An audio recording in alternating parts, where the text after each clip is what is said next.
Jesus' great Sermon on the Mount dealt with the values and precepts of his kingdom.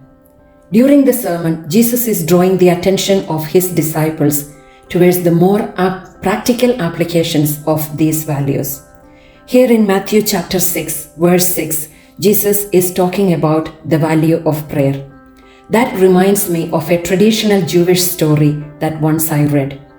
That story glowingly speaks about a traditional, uneducated Jewish man who wanted to pray but did not speak Hebrew. The traditional Judaism always stressed about the importance of praying in Hebrew.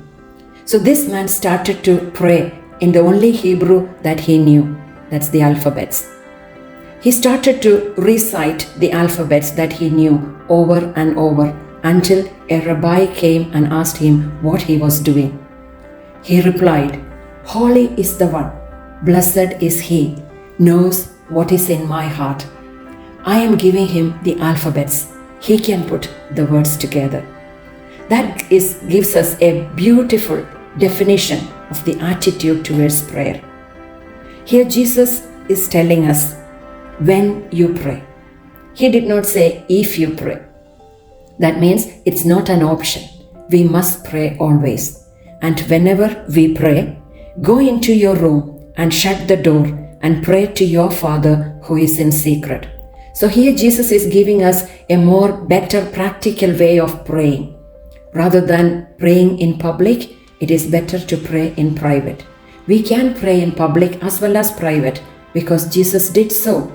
But whenever we pray, we should have an intimacy with God. We can share all our secrets with God.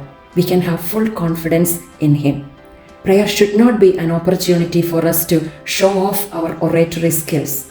But what Jesus meant is, whenever we pray, whether it is in public or private, we should have only one audience in front of us. That should be our Father in heaven.